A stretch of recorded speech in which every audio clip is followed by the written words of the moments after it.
Hello students. आज मैं फिर आपको पॉलिनोमियल चैप्टर का ही आगे के पार्ट को मैं बताना शुरू कर रहा हूँ। इसी में कुछ, क्योंकि पॉलिनोमियल लंबा चैप्टर है, इसमें बहुत सारे छोटे छोटे ऐसे ऐसे टर्म आते हैं जिसका कि बहुत ज़्यादा इस्तेमाल है आगे चल के। जैसे नेक्स्ट प्रीवियस वीडियो में मैंने आपको बताया था कि डिग्री क्या होता है, टर्म्स क्या होता है, उसके बेसिस पे पॉलिनोमियल्स का नाम हमने बताया था कि किस किस तरीके का होता है। आज मैं बता रहा हूँ कि डिग्रीज हम कैसे डिफाइन करते हैं। मान लीजिए कि अभी आपको दे देगा क्वेश्चन कि degree of constant term. Constant term जैसे अगर आपने लिखा है 3x स्क्वायर, सॉरी ये 3x square plus 5x plus 7, तो यहाँ 7 है कांस्टेंट टर्म। मान लीजिए कई बार ऐसा होगा कि ये कुछ भी नहीं रहेगा, ये सिर्फ 7 ही रहेगा, तो आप बता सकते हैं कि क्या ये अलजेब्रिक एक्सप्रेशन है या नहीं है। तो ये अलजेब्रिक एक्सप्रेशन है, ये मोनोमियल कहलाएगा क्योंकि एक ही टर्म है। दूसरा क्या कि इसके साथ अगर पूछा जाए कि इसका डिग्री क्या है, तो आप ये समझिए, इसकी डिग्री को जरा समझिए। कांस्टेंट, ये मैं पहले लिख देता हूं कि degree of constant term is equal to 0। इसका डिग्री 0 होता है। कैसे, वो देखिए। आप 7 को इस तरह भी लिख सकते हैं ना, 7 इंटू 1, तो हम इसको ऐसे भी लिख सकते हैं 7 into x to the power 0, मतलब 7x टू द पावर 0। और मैंने आपको क्या बोला कि वेरिएबल का जो पावर होगा वही उसका डिग्री कहलाएगा। तो यहाँ वेरिएबल का पावर क्या है, 0, इसीलिए इसका डिग्री क्या कहलाएगा, 0। इसीलिए मैंने लिखा है कि degree of constant term is always 0। ये चीज एक नोटवर्दी था। दूसरा, कोफिशिएंट वर्ड का इस्तेमाल होता है बार बार। कोफिशिएंट किसको कहते हैं, तो coefficient means what, simple multiple. जैसे मैं यहां आपको लिखकर दिखाता हूं 7x स्क्वायर या माइनस 7x स्क्वायर। अब यहां x स्क्वायर का कोफिशिएंट कौन है, -7, मतलब इसके साथ जो मल्टीप्लाइड है। अगर आपको पूछा जाए कोफिशिएंट ऑफ समथिंग, तो कोफिशिएंट मीन्स व्हाट, जिसका कोफिशिएंट पूछा जा रहा है उसके साथ जो नंबर अटैच्ड है हम उसको बोलेंगे। तो यहां लिखेंगे कि coefficient of x square is equal to -7। ये तो हुआ कि ये इसका न्यूमेरल कोफिशिएंट होगा। अगर आपको समटाइम्स ये पूछा जाए, या इसी में और देखते हैं, कोफिशिएंट ऑफ -x स्क्वायर, तो क्या बोलेंगे, 7 बोलेंगे। मतलब जिसका कोफिशिएंट पूछा जा रहा हो उसको छोड़कर बाकी जो कुछ भी है वहां, वो सब उसका कोफिशिएंट है। तो यहां एक्स स्क्वायर का पूछा है, तो एक्स स्क्वायर को छोड़कर बाकी क्या बचा, -7, तो -7 इसका कोफिशिएंट है। अगर -x स्क्वायर बोल देगा, -x स्क्वायर का कोफिशिएंट, तो हम बोल देंगे 7। -x स्क्वायर को छोड़कर बाकी जो है वो उसका कोफिशिएंट है। कई बार ये भी पूछा जा सकता है आगे कि -7 का कोफिशिएंट कौन है, कोफिशिएंट ऑफ -7, तो यहां क्या बोलेंगे, एक्स स्क्वायर। -7 का भी कोफिशिएंट पूछा जा सकता है, वेरिएबल कोफिशिएंट। बट 90% केसेस में जब कोफिशिएंट पूछा जाता है तो कई बार तो क्वेश्चन में क्लियरली लिखा रहता है कि इट्स ए न्यूमेरल कोफिशिएंट। अगर नहीं लिखा रहेगा तो वहां वेग विनिंग हो सकता है। बट अगर कुछ नहीं लिखा है, अगर मान लीजिए न्यूमेरल कोफिशिएंट लिखा है, तो वहां आप सीधा कांस्टेंट टर्म ही लिखेंगे। कांस्टेंट मतलब ये अंडरस्टूड है।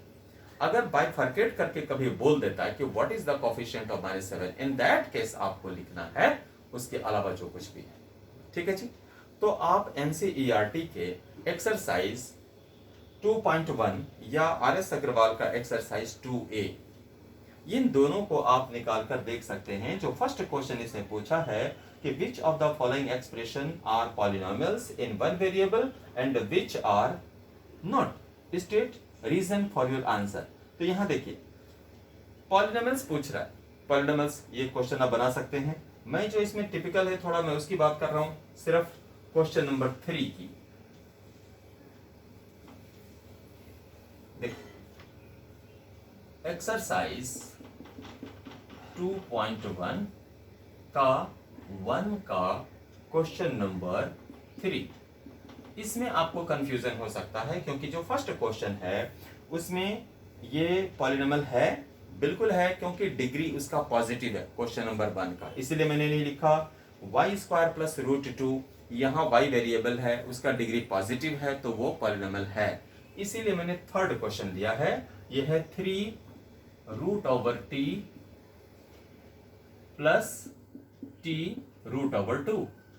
यहां देखिए, मैंने बोला था कि जब आपको पूछा जाएगा कि ये पॉलिनोमियल है कि नहीं, तो थोड़ा सा सिंप्लीफाई कर लेंगे, उसके बाद ही हम लोग आंसर लिखना शुरू करेंगे। यहां देखिए, हम ऐसे लिख सकते हैं 3t⁴1/2, बिकॉज आपको पता है कि जब कभी रूट होता है किसी नंबर पे तो रूट का मतलब पावर 1/2, और यहां क्या है t⁴1/2।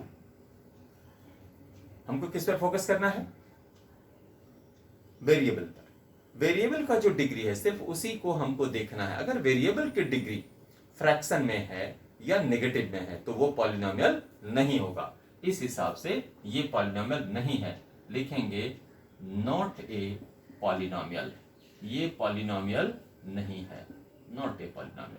ओके, इसी तरह से आप नेक्स्ट क्वेश्चन देखिए, y + 2/y, question number 4, y + 2/y, इसको हम y + 2 × 1/y लिख सकते हैं। फिर देखिए y + 2 × y⁻⁻1 लिख सकते हैं। अब यहां देखेंगे कि y का पावर नेगेटिव हो गया। नेगेटिव हो गया का मतलब ये पॉलिनोमियल नहीं होगा। सो यहां अगेन हम लिखेंगे not a polynomial, not a polynomial. Okay, आप नेक्स्ट क्वेश्चन देखिए 5। यहां देखिए सारा ही जो भी वेरिएबल्स इस्तेमाल हुए हैं सब पर पॉजिटिव पावर है, इसका मतलब कि ये पॉलिनोमियल है। नेक्स्ट क्वेश्चन देखिए, right the coefficient of x square in each of the following. इसको देखिए जरा,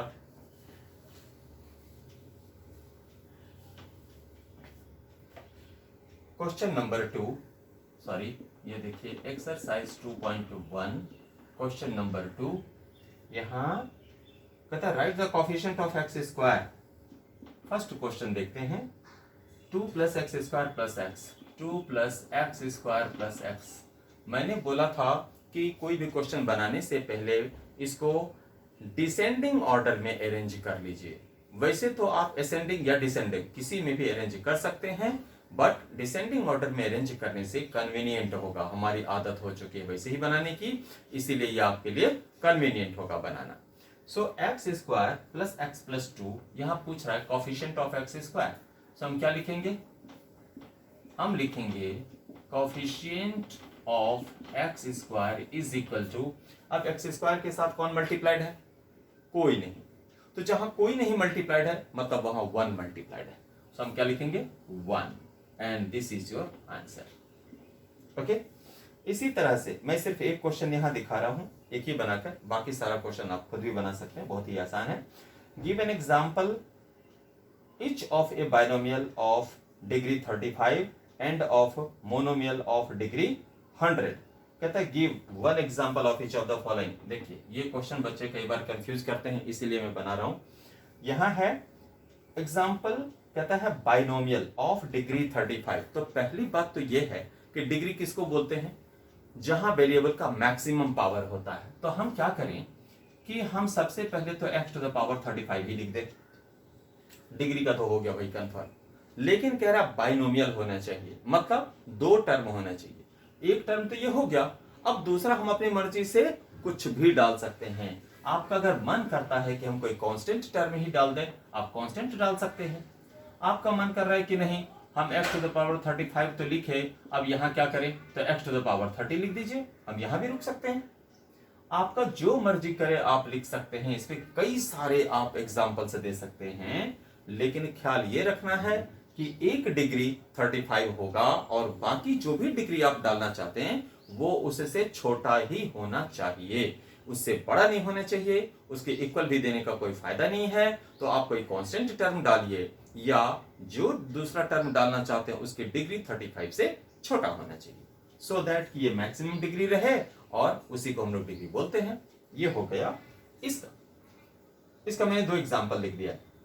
इसके बाद कह रहा है कि and a monomial of degree 100। अब देखिए ये कितना आसान क्वेश्चन है। मोनोमियल एक ही टर्म रखना है, डिग्री भी 100 होना चाहिए। तो हो गया जी, ये एक एग्जाम्पल ये हो गया और ये एक एग्जाम्पल ये हो गया।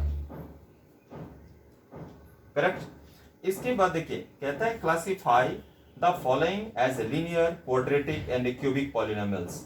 मैंने कल बोला था लीनियर, क्यूबिक, क्वाड्रेटिक ये सब क्या कहलाते हैं। मैं समझता हूं ये क्वेश्चन बहुत आसान है, तो आप अपने आप बना सकते हैं। हालांकि मैं एक शब्द बोल देता हूं कि जिसमें डिग्री 1 होगा वो लीनियर पॉलिनोमियल कहलाएगा, जिसकी डिग्री 2 होगी वो क्वाड्रेटिक कहलाएगा, जिसकी डिग्री 3 होगी वो क्यूबिक पॉलिनोमियल कहलाएगा, जिसमें 4 होगा वो बाई क्वाड्रेटिक कहलाएगा, जिसमें 5 होगा वो पेंटाइक कहलाएगा। इसी तरह से हम इसको प्रोसीड करते जाएंगे। ओके, तो यहां तक मैं समझता हूं इसी के बेसिस पर आप आर.एस. अग्रवाल के क्वेश्चंस भी बना सकते हैं। लेकिन जो कमेंट अगर आप लोगों का मैंने प्रीवियस वीडियो के बेसिस पर देखा है बहुत अच्छा लगा। अगर किसी बच्चे को और भी कोई प्रॉब्लम होती है तो आप हमको कमेंट बॉक्स में लिख सकते हैं कि सर फलाने एक्सरसाइज का फलाना क्वेश्चन आप सॉल्व कर दीजिए। मैं ऑब्वियसली नेक्स्ट वीडियो में इसको सॉल्व करके दिखाऊंगा। ओके, मैं थोड़ा अब आगे बढ़ता हूं पॉलिनोमियल्स में। आपने डिग्री वगैरह सब सारा देख लिया, अब क्या देखना है हमको? अब देखना है कि पॉलिनोमियल अगर मिल गया तो अब करते क्या है उसके साथ, क्या होता है पॉलिनोमियल का। देखिए सपोज करिए कि आपको एक पॉलिनोमियल मिला x square plus 3x plus 5, तो क्या करें अब इसका? तो इसका कुछ नहीं करेंगे। इसका क्या करते हैं हम लोग इसका वैल्यूज निकालते हैं। वैल्यूज भी कब? जब x का वैल्यू दिया रहेगा आपको, क्योंकि अदरवाइज आप इस पॉलिनोमियल क्या क्या करेंगे? कुछ भी नहीं। जब तक करने को कहा नहीं जाएगा तो क्या करेंगे? तो यहां हम लोग वैल्यूज निकालते हैं, लेकिन हमको उसके लिए x का यानी कि वेरिएबल का वैल्यू ऑलवेज दिया रहेगा।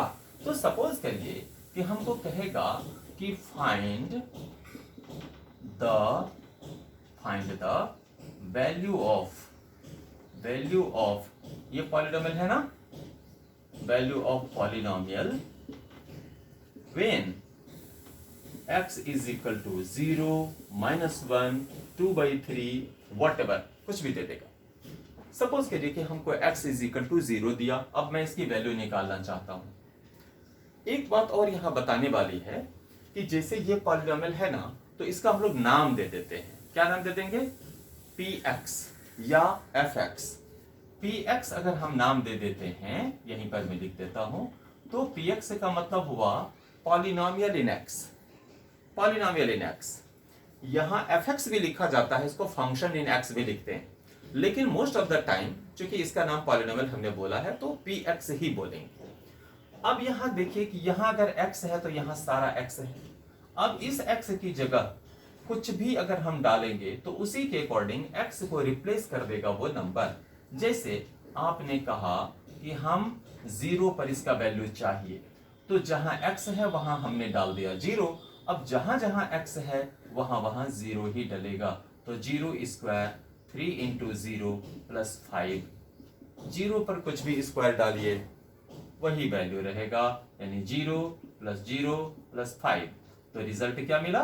5, यानी p0 पर इसका वैल्यू 5 है। सपोज करिए आप p का -1 का वैल्यू निकालना चाह रहे हैं, हम क्या करेंगे? -1 पे स्क्वायर प्लस 3 इंटू -1 प्लस 5। अब देखिए -1 का स्क्वायर +1 होगा, फिर -3 होगा प्लस 5 होगा। अब देखिए ये और ये लाइक टर्म है, पॉजिटिव के साथ है, तो 5 + 1 6 और -3 तो कितना हो जाएगा? 3। तो p -1 पे वैल्यू 3 है।